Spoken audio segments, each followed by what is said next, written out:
अच्छा, ये जो होटल था ना मयूर एक्सप्रेस, ये इस टोल के पास है। टोल का नाम तो यहाँ पे नहीं लिखा हुआ, लेकिन इसके बिल्कुल पास है। और जो रास्ते में एक जगह मैंने खाना खाया था, खाना तो गंदा था खैर उसका, लेकिन उसने होटल बढ़िया बता दिया। वेटर बोला माहौरे एक्सप्रेस, बोला मयूर या माहौरे, कह रहे माहौरे। ओनर से बात करी, कह रहे सर मयूर है। तो होटल अच्छा था।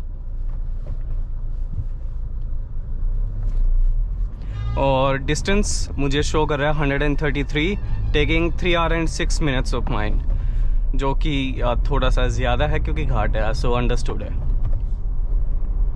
होटल का रिसेप्शनिस्ट जो था, खुद को जैसे मैंने वो बता रहे थे एमडी, तो रूम देख कर आया। फिर मैंने कहा गाड़ी पास खड़ी हो जाएगी थोड़ी, कह रहा कौन सी गाड़ी है। मैं बोला थार रोक से, कह रहा अरे थार तो मेरा सपना है। फिर गाड़ी की कीमत पूछी, गाड़ी की जब मैंने यहाँ लगाई ना नो पार्किंग वाले एरिया में, तो बैठ के आए साथ। खाली मेरी गाड़ी नो पार्किंग एरिया में लगी थी, बाकी सबके सामने लगी थी। टोर है भाई, एरिया अच्छा है वैसे, लेकिन ट्रैफिक तो इसमें भी है, कंस्ट्रक्शन चल रहा है तो वो साइड जैसे अभी ब्लॉक कर रखी है। तो कभी लेफ्ट ब्लॉक्ड है, कभी राइट, तो अभी देखते हैं। कहने का ही मतलब है रोड भी खराब है, आगे जाके फिर पहाड़ी एरिया ना, तो टाइम लग रहा है। डीजल पूरा है गाड़ी के अंदर। और आज 7वां ज्योतिर्लिंग है। इस ज्योतिर्लिंग के बाद 3 दिन तक कोई ज्योतिर्लिंग नहीं है। फिर मेरे को कंटिन्यूसली ड्राइव करना है, थोड़ा सा कंफर्टेबल कपड़ों में बैठूंगा। और क्योंकि रामेश्वरम 1500 किलोमीटर है, दिन के 1500 निकालूँ, 500 निकालूंगा तो मेरे जाके 3 दिन लगेंगे।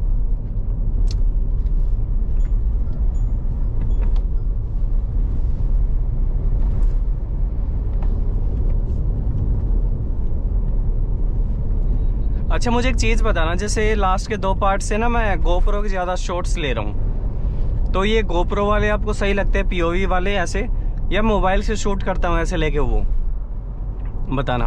अच्छा, तुम्हारे कहने पे लास्ट नाइट जो पार्ट मिस हुआ ना, काफ़ी लोगों के मैसेज आए कि भाई आज तो इंतज़ार करते ही रह गए, आज तो खाना नहीं खा पाया, व्लॉग नहीं आया। तो मैंने सुबह 9 बजे डाल दिया सैटरडे को आज ही, लेकिन मुझे लग रहा नहीं करना चाहिए था क्योंकि उस पर व्यूज़ नहीं आए।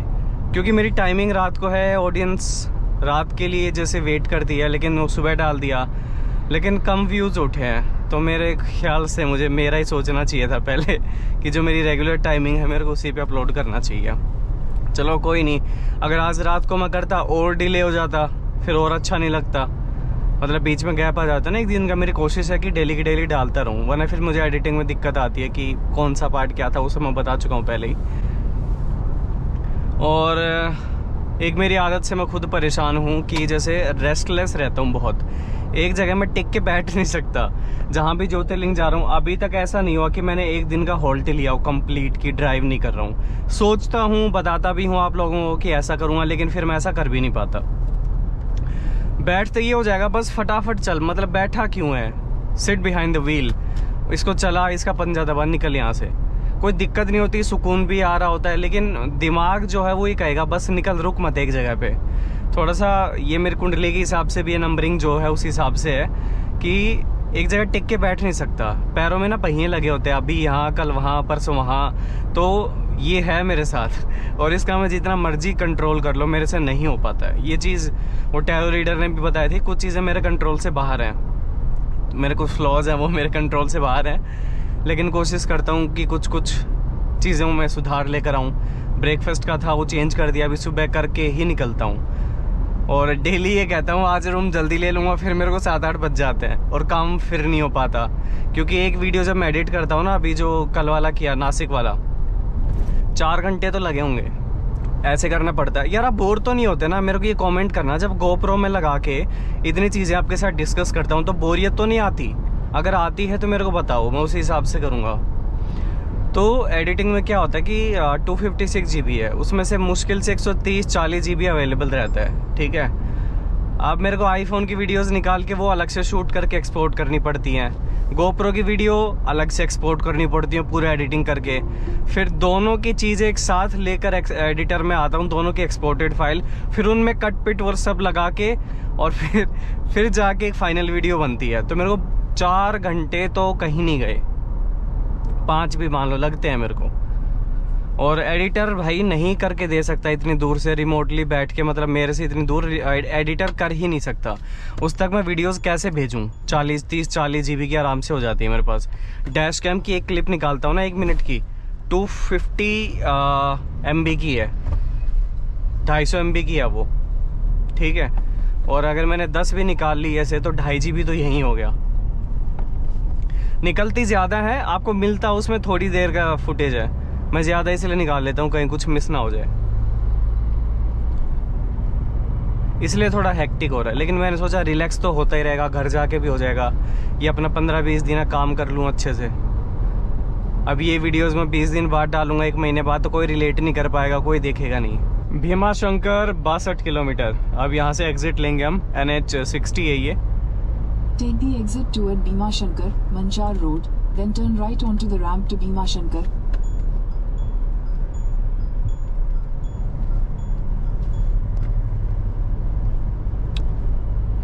अब देखना होगा आगे की रोड कंडीशन कैसी है। मैं रोड को लेके थोड़ा सा ज़्यादा कंसर्न रहता हूँ। आप लोग भी देखते होंगे कि मैं रोड के बारे में ज़्यादा बात करता हूँ, क्योंकि मेरा उसी चीज़ से रिलेटेड ही है भाई सारा।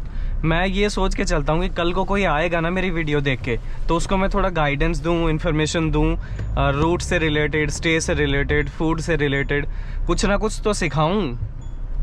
टाइम पास नहीं करना है, इसलिए मैं ज़्यादा बात करता हूँ रोड की।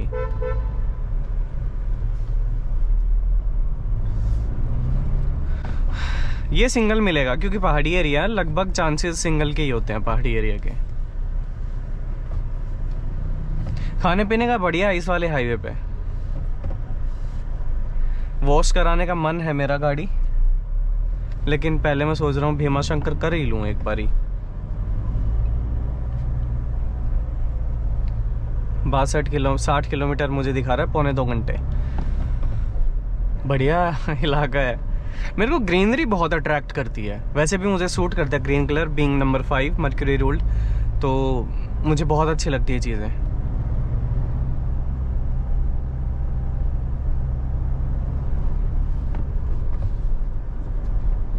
कंडीशन ठीक है रोड की वैसे अभी तक तो इसकी अभी तो चढ़ा ही हूँ इस पे, क्या ही बताऊँ ज़्यादा। तो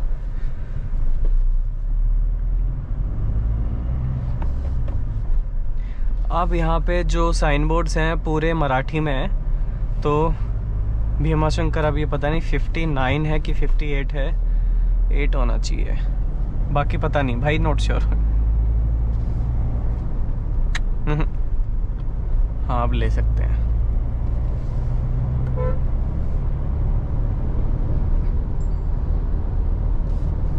लेकिन चलूँगा थोड़ा धीरे ही। घाट पे की हुई गलती की माफ़ी नहीं होती भाई, मौका ही नहीं मिलता। पहाड़ों पे आपको मौका नहीं मिलेगा कि आप गलती करके सुधार लें, क्योंकि उसके लिए जीवित रहना ज़रूरी है। तो यहाँ तो जितना संभल के चला सकते हो चला लो।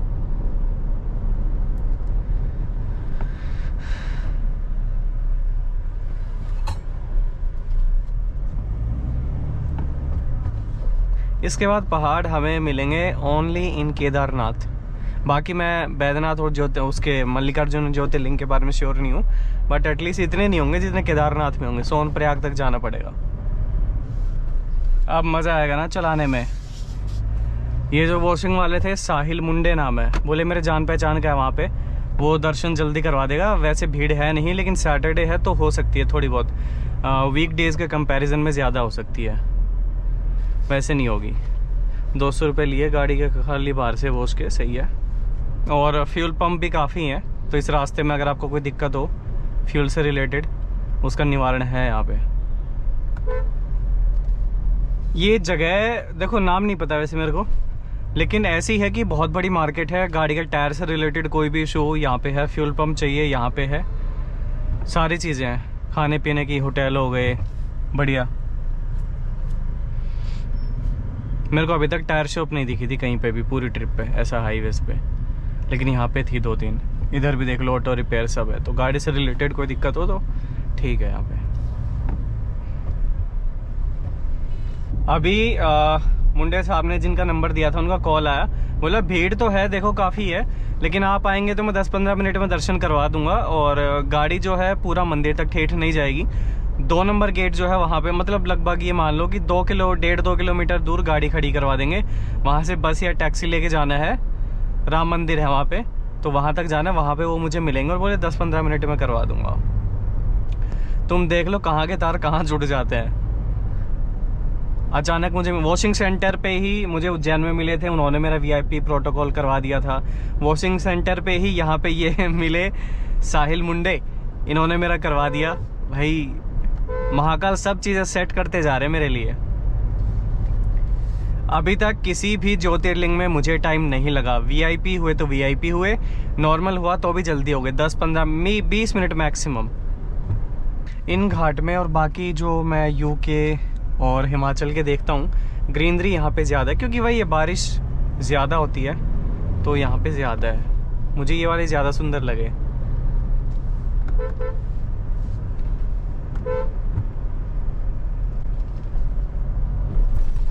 लेकिन यहाँ एटलीस्ट लैंडस्लाइड वगैरह तो नहीं होते। वहाँ तो भाई मनाली में मैंने देखा भी बहुत बुरा हाल है अभी तक, मतलब बहुत ज़्यादा हो गया तहस नहस चीज़ें। चलो रास्ता बढ़िया है, आपसे बात भी होती रहेगी, थोड़ा वैसे भी बात कर लेते हैं। अब ज़्यादा टेक्निकल बात तो क्या ही करूँ, ज़्यादा ज़रूरत से ज़्यादा। अच्छा, जैसे जो इस ट्रिप पे मुझे लोग मिल रहे हैं, अभी गाड़ी वॉश करवाई, वहाँ पे 4-5 लोग आ गए थे, तो फिर उन्होंने पूछा कि सोलो ट्रिप, मैं बोला हाँ, बोला बोरियत नहीं होती, मैं बोला नहीं होती, बहुत ट्रिप करी है। तो आपको मैं एक चीज़ बताता हूँ, हर चीज़ जो आपको फैसिनेटिंग दिखती है उसके नुकसान भी होते हैं, या तो उस इंसान पे खुद पे होंगे या किसी और पे होंगे, किसी ना किसी को झेलना पड़ेगा उसका नुकसान। अब मान लो किसी को लगता है कि मेरी खासियत है सोलो रोड ट्रिप्स में मार लेता हूँ, मैं बोरियत नहीं होती मुझ में, कोई अकेला फील नहीं होता, सेफ फील करता हूँ और ट्रिप्स मारते रहता हूँ, आपको चीज़ अच्छी लग रही है, ये है अच्छी, लेकिन इसका नुकसान ये होता है कि जो इंसान सोलो ट्रिप्स मारता है ना, वो अकेले रहने का आदी है। उसका मैं नुकसान आपको समझाता हूँ। मैं ये नहीं चाहता मेरी कोई भी चीज़ से आप इतना जल्दी इन्फ्लुएंस हो जाएं और उसके नेगेटिव्स आपको पता ही ना हो। तो सोलो का चलो मैं अपने पे ले लेता हूँ। जो इंसान सोलो ट्रिप मार रहा है वो ये मान लो किसी और के हिसाब से एडजस्ट करने के लिए रेडी नहीं है, ठीक है। कहीं ना कहीं नार्सिसिस्ट हो सकता है वो, मतलब खुद को ज़्यादा इंपॉर्टेंस देगा, प्रायोरिटी देगा, सेल्फ ऑब्सेस्ड होगा, जो कि मैं हूँ, और हर चीज़ में सब खुद को प्रायोरिटी देगा। वो दूसरों के हिसाब से बहुत कम एडजस्ट करेगा, जैसे मैं नहीं कर पाता। इस ट्रिप पे आने से पहले मेरी किसी के साथ आने की बात हुई थी, मतलब कोई था मुझे ज्वाइन करने वाला था इस ट्रिप पे, लेकिन 2 दिन पहले मैंने मना किया उसको कि मैं 2 दिन तक मतलब इस उधेड़बुन में लगा हुआ था, लेकर जाऊँ ना लेकर जाऊँ, मेरा मन था अकेले ही जाने का। दूसरा इंसान साथ होता, बातचीत करते हुए चले जाते, टाइम पास हो जाता, लेकिन फिर लगा नहीं यार मैं एडजस्ट कर नहीं पाऊँगा, मुझे बहुत कॉम्प्लिकेशंस होंगी, समझ रहे हो। तो वो डिटेल में बताऊंगा क्या दिक्कत होती है, दूसरे इंसान से बता भी चुका हूँ एक रील में। तो जो सेल्फ ऑब्सेस्ड होगा, सोलो ट्रिप्स मार रहा है, वो इंसान किसी और के साथ रहने की आदत नहीं है उसे, तो ये इसकी डाउन साइड है, वो एडजस्ट नहीं कर सकता, उसके साथ आप ज़्यादा रिलेट नहीं कर पाओगे, ठीक है, उसका एक्सपीरियंस अलग रहेगा। तो ये नुकसान मुझे लगता है मेरी ट्रिप का मतलब सोलो ट्रिप्स का होता है। जो अकेले रहने का आदी हो चुका इंसान, उसे किसी का साथ नहीं चाहिए और एडजस्ट नहीं करेगा। अगर एडजस्ट वो करता है इंसान तो सेलेक्टिव लोग, बहुत कम करेगा, ज़्यादा नहीं करेगा, और बहुत कम लोगों के लिए करेगा, ठीक है। हर चीज़ में खुद को प्रायोरिटी देना, एक लिमिट तक ठीक है, उसके बाद ही टॉक्सिक रहता है। And I think I have that one toxic trait. वो खुद में खुश रहते हैं ऐसे इंसान। और एक टाइम तक अगर कोई अकेला रह गया इंसान, अकेला मतलब लोनली और अलोन दोनों अलग अलग चीज़ें हैं। लोनली होता है जो मेंटली अकेला फील करता है, अलोन होता है फिजिकली अकेला। तो जो ज़्यादा टाइम तक अलोन रहता है वो फिर उस चीज़ का आदी हो चुका होता है,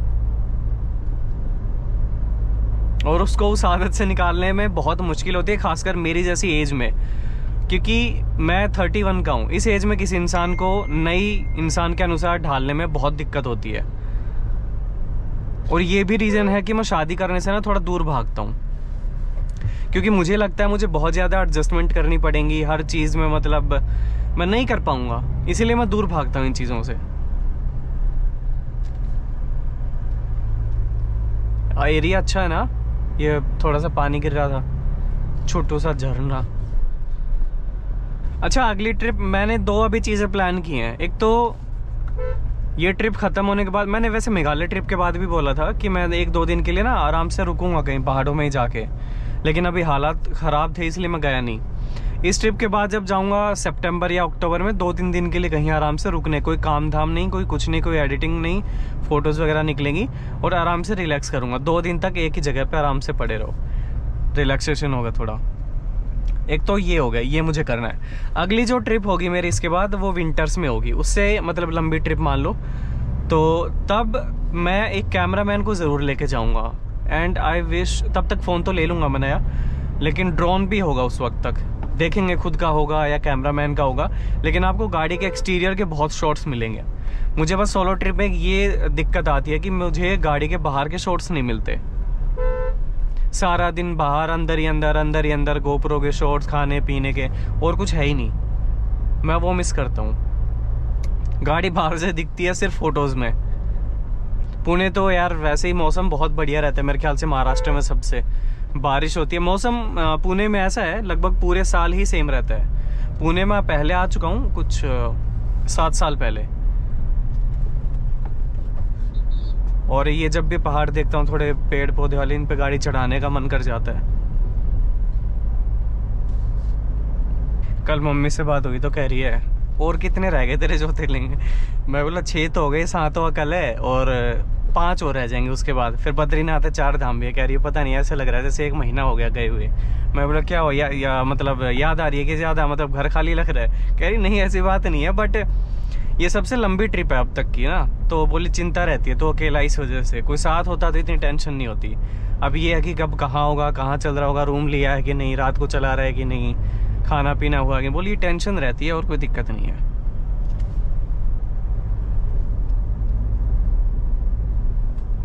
और गाड़ी ने अभी तक कोई दिक्कत नहीं दी। मैं गाड़ी का थोड़ा सा रिव्यू दूंगा यहाँ पे विद इन अ मिनट।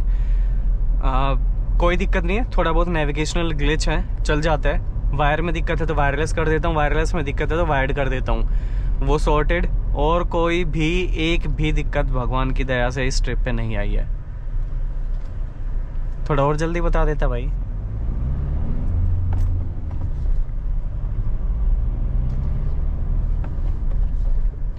तो एक्सीलेंट है भाई, लेकिन क्या पता हर किसी को ये गाड़ी सूट करे ना करे। अब एक बंदा मिला, वॉशिंग करवाई वहाँ पे, वो बोला कि मैंने भी थार बुक करवा रखी है, टॉप मॉडल 1.7L ऑटोमेटिक, अच्छी है। मैं बोला हाईवेज के लिए अच्छी है, टूरिंग के लिए अच्छी है, लेकिन ख़राब रास्तों में ऐसी तैसे मार देगी तुम्हारी। बम्पी राइड्स है ना, तो डाउन साइड उसने पूछी थी तो मैंने बताया फिर ये। तो इसका बस एक ये नुकसान है कि बहुत ज़्यादा हिलती जुलती है, हिलती डुलती है, मिलती जुलती नहीं। तो वो दिक्कत है बस गाड़ी के अंदर, वैसे तो सही है।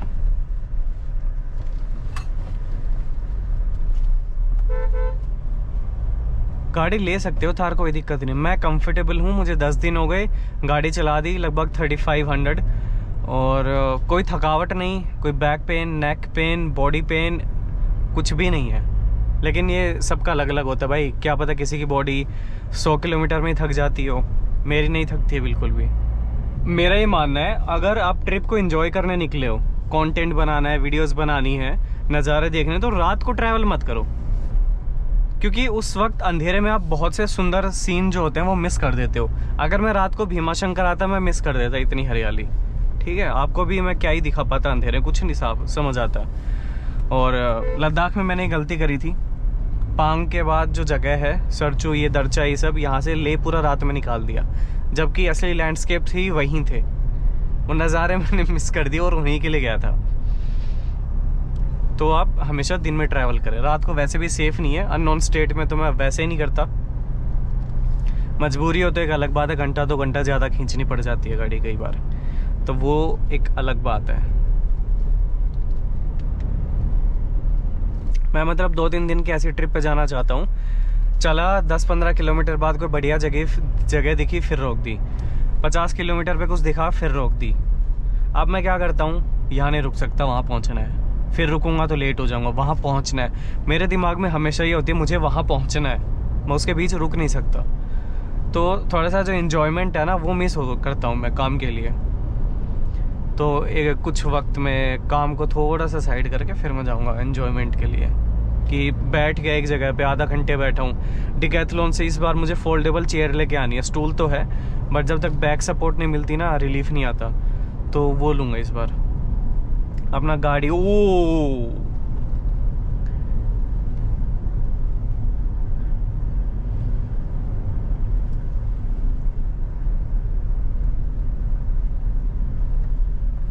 यहाँ रोकूं थोड़ी देर। मैंने अभी यहाँ गाड़ी रोकी फ़ोटो खींचने के लिए, तो एस क्रॉस वाले आए और इन्होंने पूछा कि मैं हरियाणा से हूँ। मैंने कहा हाँ। कह रहे कौन से ज्योतिर्लिंग जा रहे हो? बोला भीमाशंकर 7वां नंबर। मतलब बोले अकेले कर रहे हो? मैं बोला हाँ। तो बोला हेड्स ऑफ यार। तो पूछा पूरा साइड का गाड़ी का मैप मैंने इनको दिखाया। तो वही है ना, सोलो देख के सबको अचंभा होता है कि वॉशिंग सेंटर पे लड़का मिला, बोला भाई हम तो एक दिन भी नहीं सोच सकते अलग अकेला जाने का, तुम 12 ज्योतिर्लिंग कर रहे हो? बोला हाँ बस।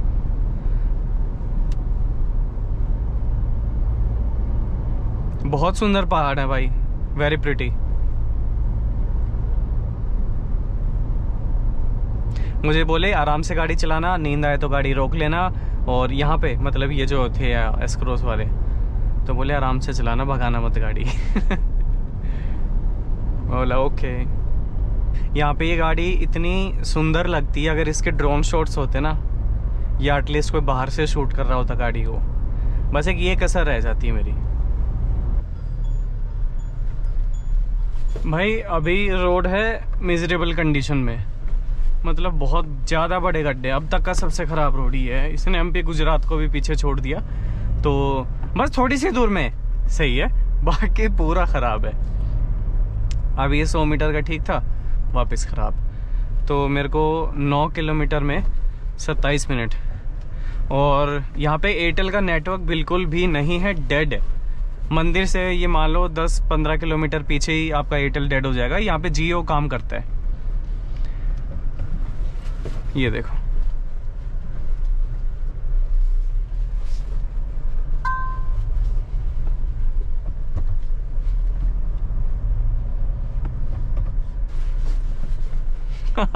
अरे यार मंकीज। ये एरिया तो बड़ा सुंदर है, थोड़ा धीरे चलना पड़ेगा, जानवर हैं, जंगल टाइप एरिया है ये रोड पे वैसे खिलाना गलत है, इसलिए काफ़ी स्टेट्स में जब आप जाओगे ना, तो वहाँ पे मना किया होता है कि रोड पे आप जानवरों को कुछ ना खिलाएं। आप खिलाओगे ये रोड पे आएंगे, फिर रोड पे रहेंगे, व्हीकल्स की चपेट में आएंगे। 2.2 किलोमीटर बचा है और यहाँ से फिर आप बस वगैरह में जाते हैं, लेकिन अपनी गाड़ी को वीआईपी एंट्री मिली है। पुलिस वाले रुकवाएंगे, उनको नाम बताना है मैंने कि मुझे किसने भेजा है, गाड़ी का नंबर है उनके पास।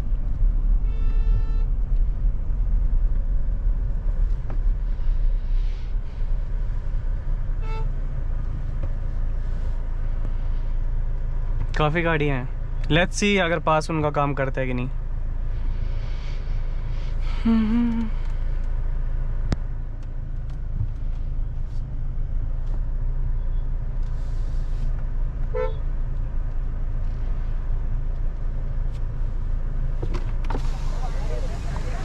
इस आपको जी ने कॉल किया होगा ना, thank you.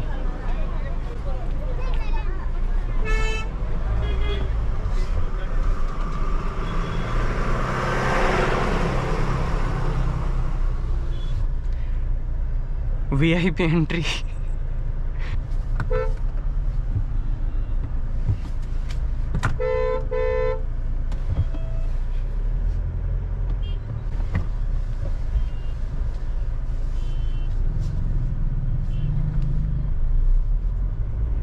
Idiot. Wow what a मौसम।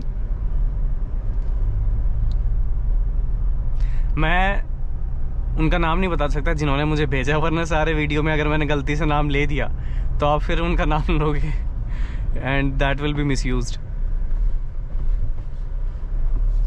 अच्छा मुझे एक चीज़ बताइए कमेंट सेक्शन में, are you against VIP culture? जैसे इंस्टा पे आया था काफ़ी टाइम पहले, कि वीआईपी कल्चर के लोग अगेंस्ट हो गए थे, तो आप लोग उसको सपोर्ट करते हो या उसके खिलाफ हो? बताओ। कौन कहता है कि ठीक है, कौन कहता है कि नहीं, गलत नहीं है, गलत है, सब बराबर होना चाहिए? आप मुझे अपना मत बताइए, बताओ भाई। वैसे आप यहाँ से या तो पैदल जा सकते हैं या ये जो इको चल रही है ना, ये कैब है, आप इनमें जा सकते हो, लेकिन ये मान लो 2 किलोमीटर है।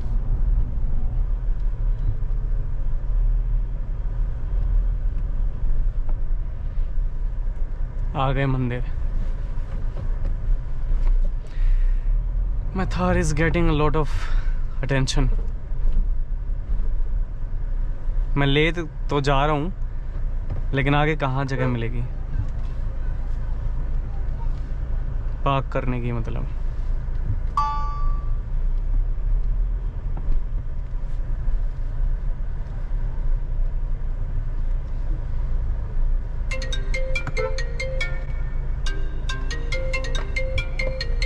ये बस स्टैंड किधर है? खास खाइए ना, वाला खास दोस्त है अपना। वाह वाह वाह। हाँ, वो प्रसाद दादा के पास लेके जाना, जाओ वो बैठ के उधर।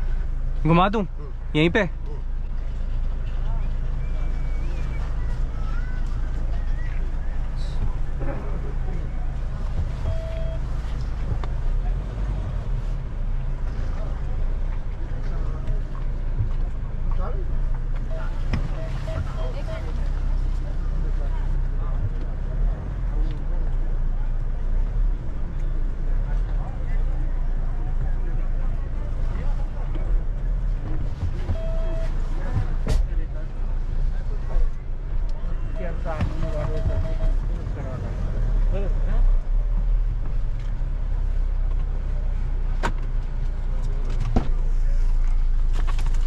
आइए, गंदा हो जाएगा ना।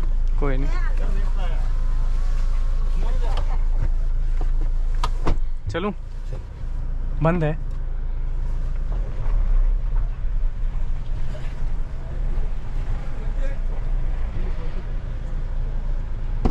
आइए।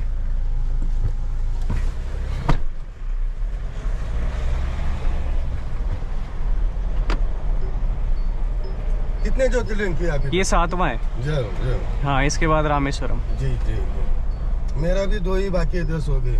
कौन से 2 बाकी हैं? रामेश्वरम मल्लिकार्जुन। अच्छा। वो कब कर रहे हो फिर? वो अभी देखेंगे थोड़ा थोड़ा। हमारे दर्शन करवा रहे हो, खुद कर भी नहीं रहे पूरे। हाँ नहीं, हो गए 10 हो गए ना। अच्छा, कितने टाइम में किए? नहीं, हम एक टाइम में तो हम नहीं कर सकते ना, हर साल 1-2 1-2। बढ़िया बढ़िया, बहुत हाँ। बढ़िया।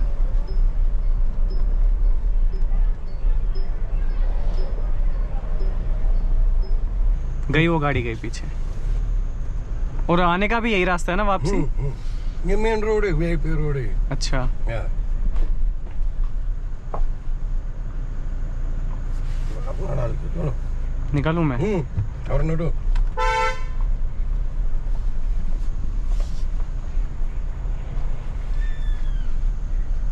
बंदर तो काफी है। हाँ, ये सह्याद्री रोड का लास्ट स्टॉप है।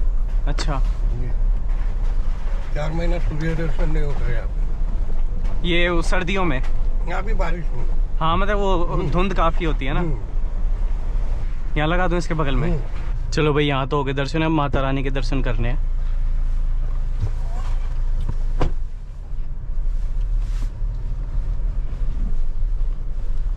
केदारनाथ हो गया? नहीं, वो आखिर में रखा है मैंने, वहाँ जी, पे अभी जी। मौसम खराब है ना, जी इसलिए आखिर में रखा है। जी। माता के दर्शन बता रहे? तो दर्शन हो गए विद इन 5 मिनट्स। 5 भी मैंने ज़्यादा बोल दिए। और यहाँ पे कोई वीआईपी आए हुए थे, मिनिस्टर, उसकी वजह से थोड़ी सी ज़्यादा दिक्कतें थी यहाँ पे। ओम नमः शिवाय।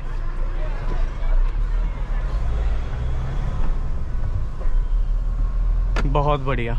यहाँ के जो नॉर्मल दर्शन है, देखो श्रावण मास में तो ज़्यादा टाइम लगता है, 5-5 किलोमीटर की कह रहे हैं लाइन लग जाती है।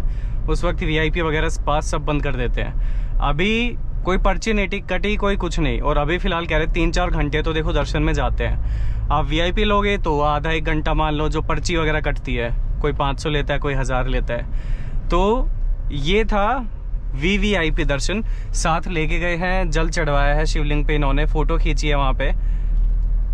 फिर माता रानी के भी दर्शन हुए, और माता रानी के दर्शन किए बिना कह रहे हैं ये यात्रा अधूरी मानी जाती है। जैसे ममलेश्वर और ओंकारेश्वर दोनों इकट्ठा करो तो एक ज्योतिर्लिंग बनता है, वैसे यहाँ भी है। आप दोनों के दर्शन करें तो ही जो है आपको पूरा पुण्य उसका मिलता है।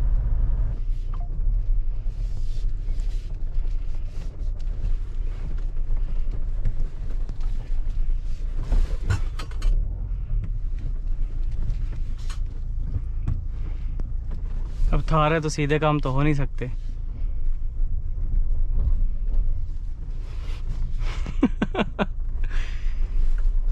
चढ़ाई वहां से उतर सकती थी बड़े प्यार से। स्टीयरिंग रोटेशन मक्खन। अब यहाँ से खराब रास्ता एक बार खत्म हो तो मैं कुछ खाऊं। अभी मैं हूँ मंचार बाईपास पे, वो पूरे रास्ते से मैं निकल गया और meetup I had to cancel, क्योंकि यहाँ देखो मुझे एग्जैक्ट किसी लोकेशन का नहीं पता, और जो मोस्टली लोग थे वो पुणे सिटी के अंदर रहते हैं, तो वो वहाँ बुला रहे हैं। अब वहाँ मैं नहीं जा सकता सिटी के अंदर, क्योंकि मुझे इस तरफ निकलना है और फिर गणपति सेलिब्रेशन हो रहा है, तो मतलब काफ़ी ज़्यादा ट्रैफिक हो जाएगा। मुझे काफ़ी लोगों ने कहा था कि आप फंस सकते हो ट्रैफिक में। तो पुणे का मीटअप फिर कभी करेंगे, जब मैं स्पेशली पुणे में आऊँगा तब सिटी भी घूमेंगे, तब एक अच्छा सा मीटअप करेंगे। अभी मुझे निकलना पड़ेगा क्योंकि मुझे रामेश्वरम जाना है। And it was amazing experience. Now bye bye Maharashtra. ये आखिरी मतलब मेरा ज्योतिर्लिंग था इस साइड का, अब मेरा साउथ का है। And it was really nice talking to people from Maharashtra. Nashik में हम मिले, त्र्यंबकेश्वर में, यहाँ पे एक भाई हमें मिले, और जितने भी मुझे रास्ते में मिले सबको थैंक यू सो मच। मुझे बहुत अच्छा लगा आपसे मिलके। आइडिया से बता रहा हूँ, भीमा शंकर से जब मैं निकला ज्योतिर्लिंग से, उसके बाद लगभग मैं 100 किलोमीटर से भी ज़्यादा आ चुका हूँ। कहीं कोई होटल नहीं है। मतलब ये तो 100 हो गया, 80 किलोमीटर तक तो पूरा गांव का रास्ता, मतलब कोई लॉज भी नहीं। बड़ी मुश्किल से एक दिखा, वो वैसे पूरा गांव का रूरल टाइप था, मेरे को नहीं पसंद आया। ठीक है, अभी एक देखा नहीं आया अभी, तो अब मैं हूँ सोलापुर हाईवे के ऊपर। सिंगल रास्ता खराब, टूटा फूटा, उसके बाद अभी आ गया हूँ सोलापुर हाईवे। यहाँ से सोलापुर है 200 किलोमीटर। चाहूँ तो खींच सकता हूँ, अभी मैप में है कि 161 किलोमीटर तक सीधा चलो। मैं बोला भाई बल्ले बल्ले, वरना अभी तक परेशान हो गया था रोड पे। मैं बोला यार रुकने का भी नहीं मिल रहा कुछ, क्या किया जाएगा। और इधर है दिक्कत, कहीं भी होटल लिखा हुआ दिख रहा है मेरे को, अंदर जा रहा हूँ तो रेस्टोरेंट है वो, यहाँ पे रेस्टोरेंट को होटल लिख देते हैं, वेज नॉन वेज, ऐसा वेज नहीं लिखते, वेज वे है ऐसा आता है। तो वो लिखा हुआ है, बियर बार है रेस्टोरेंट के साथ साथ, लेकिन रुकने का कुछ भी नहीं है। तो अगर आप भीमा शंकर से कभी भी आओ, वहाँ पे है रुकने का थोड़ा बहुत है, प्रॉपर फुल फ्लेज्ड होटल नहीं मिलेंगे आपको। या फिर आप पुणे में रुको, कहीं भी जाओ, इधर मत आओ, स्टे नहीं मिलेगा। अगर यहाँ से भीमा शंकर से रामेश्वरम गए तो, या तो अपना दिन में निकलो, सोलापुर रुको फिर। ठीक है, मैंने थोड़ा सा रिस्क लिया क्योंकि कुछ मिला ही नहीं, तो मेरे को जाना बनता था।